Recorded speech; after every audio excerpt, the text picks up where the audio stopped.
We've met before. Yeah, I forgot your name. Jacob. Jacob. It was a year ago. Right on. And the other barbecue. Right. And I was just want to ask the same kind of question. Sure.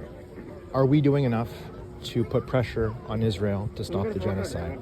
Yeah, I've been having a really good question. Matter of fact, I've been thinking about, Jacob, about actually hosting an event. Yeah.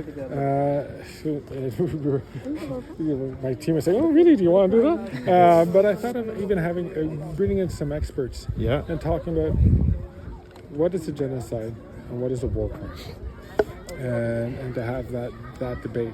But I think that you're seeing a lot more pressure which is being put on. With the Smotrich and the Ben Gvir, the sanctions on those two leaders, that was, I guess, positive in the right direction. Mm-hmm. But I'm talking about maybe like complete embargo, weapons embargo, not letting the weapons permits because I know like last year there was lip service, right, of stopping arms trade, but the current permits were still allowed to continue, and we're also finding ways to go through the United States.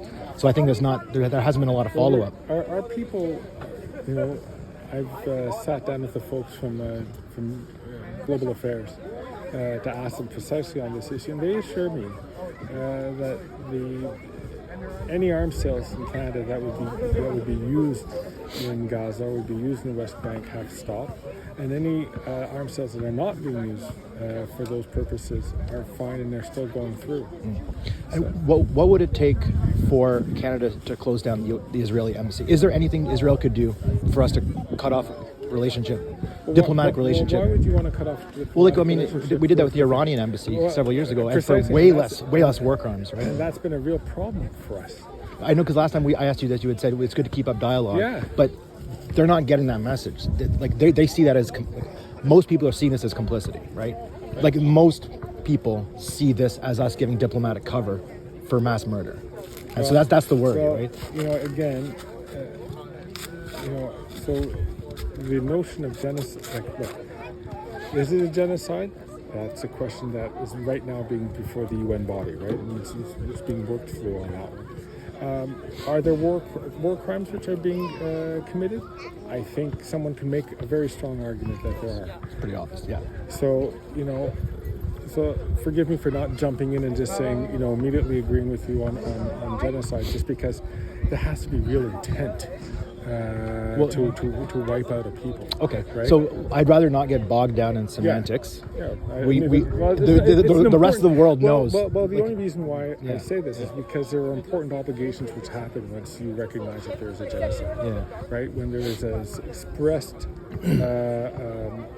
expressed movement to eliminate a people. Okay. And so that's why it's a big. But there has been on the very first week of this, the leaders, what's his name? Smotrich, Ben Gvir. What was the other guy he resigned? Who was the head of defense? I'm forgetting his name right now.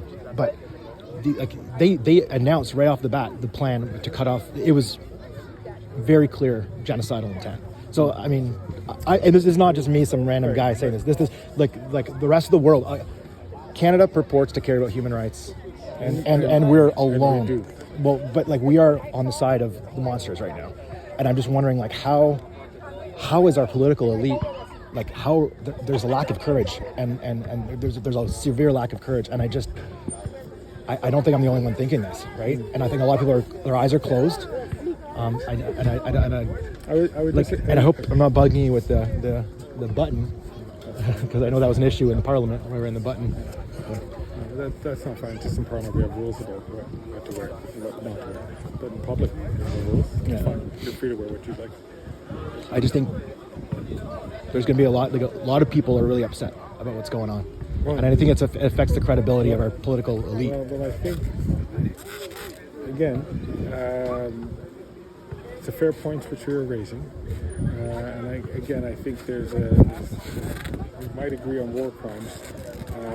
I'm a little less careful about using the word genocide unless it's been shown to be a genocide. Okay. Maybe in 3 years from now we'll have a conversation and it'll be all established. Well, maybe it will be established, and once it's established, then it just sets off a whole bunch of stuff that Canada will follow. Maybe that's why there's such a hesitancy to acknowledge it. Because if this isn't a genocide, there's nothing is a genocide. might not be true. Okay. You can, I mean, but you see, I'm making the distinction again Yeah. between war crimes and genocide. I understand. And I think that's really important to make Okay, sure. so you acknowledge that Israel is systematically creating massive war crimes. Has made war crimes. That, Massive. that this government in Israel, in its pursuit, has committed war crimes. And that's not a, that, you know, I don't think that's, I think that case can be made. Yeah. Okay. Well, I appreciate your time. Yeah. I think I Thank appreciate you. your time. This is coming from a place of like love for my fellow human brothers and sisters, I and appreciate my that. worry of racism in our the way we treat the Ukrainian victims, and the whole way we invisibilize Palestinian victims. It's disgusting. It makes me sick. It keeps me up at night. But see, that's where you and I will disagree. Okay. But that's with respect. Thanks for your time. But thank you. Yeah. Peace.